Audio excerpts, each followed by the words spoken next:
I remember being in a conversation, I think it was my junior year of college, in which I was fully introduced to the term hermeneutics.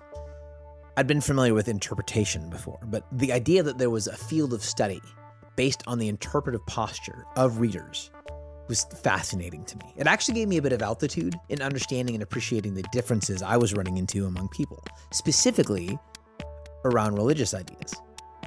The conversation was set up around a presentation we'd just heard from a grad student who had written a paper on what she called a feminist hermeneutic.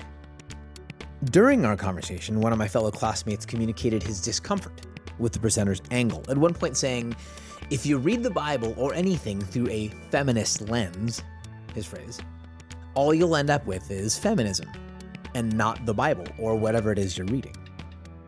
For a while, that thought stuck around and controlled the conversation as we talked about how important it was to faithfully read great works, to read them clearly, to read them well.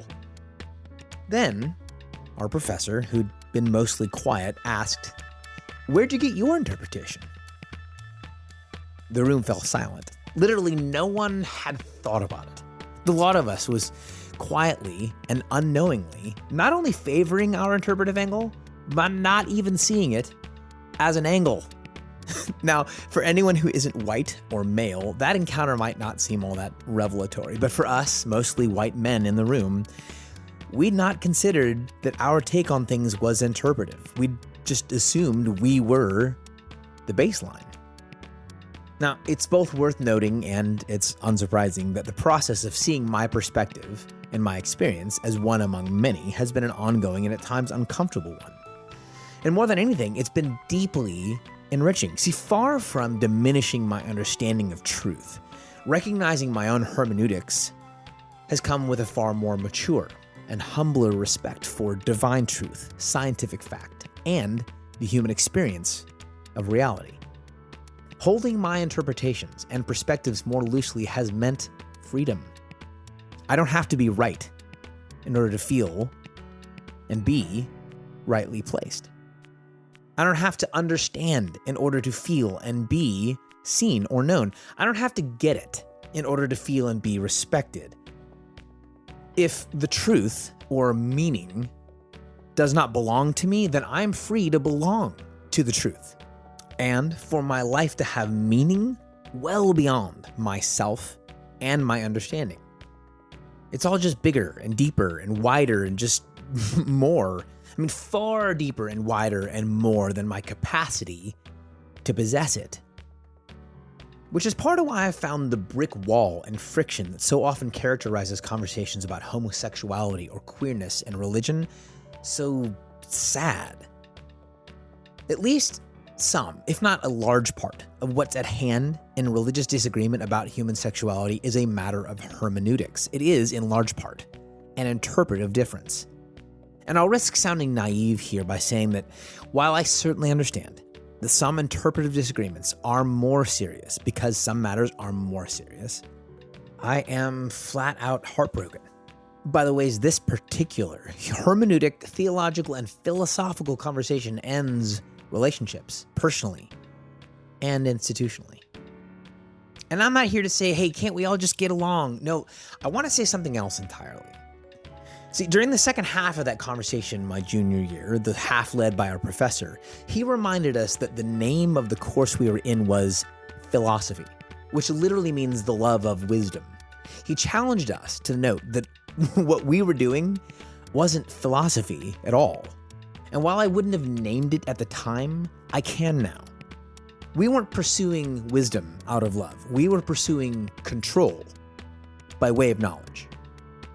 We wanted to decide who gets in and who stays out, not just according to their articulation of their knowledge base, but according to whether or not their existing knowledge matched our own. That's a power struggle and has nothing to do with either wisdom or love. If I am truly to pursue wisdom, I don't get to decide who else joins the chase. How much more so is that the case if I am truly to seek God? And again, I'll risk sounding simple-minded here. I sincerely wonder if the chaos and division and impassibility of this space isn't predominantly because of a lack of sincere love between those arguing or conversing. I wonder if, as the scriptures themselves warn against, too many of us are too full and puffed up with knowledge, that we lack room in us for the love that would make our knowledge worth having at all. Earlier this year, rapper Propaganda released a song in which it's written, "We ain't gotta be enemies, but I got non-negotiables. All ideas ain't equal, bro." And boy, do I resonate with that.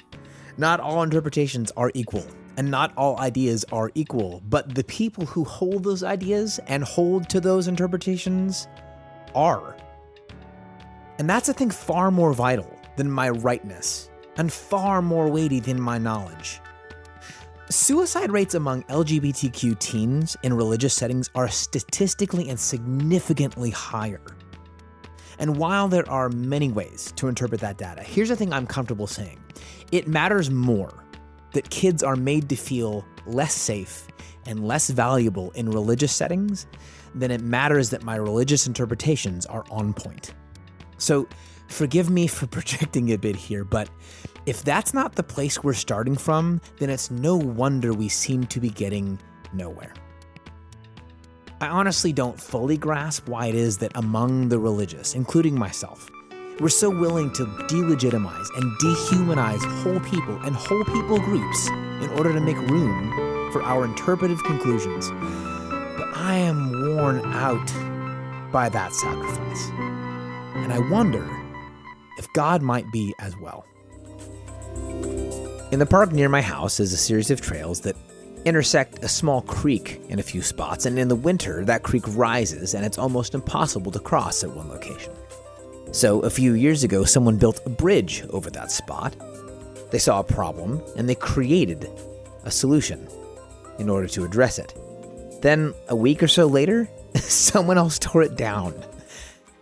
And then in response, the original builder took some of the broken pieces from the first bridge and used them to assemble a new bridge. And I think that's actually how life works and moves forward, which is why I wrote that story into my next book entitled, "It Is What You Make of It." 15 stories that push back against the kind of "it is what it is" thinking that keeps us from entering into the world around us and living fully. The book comes out on June 1st. You can pre-order it now. I hope you do.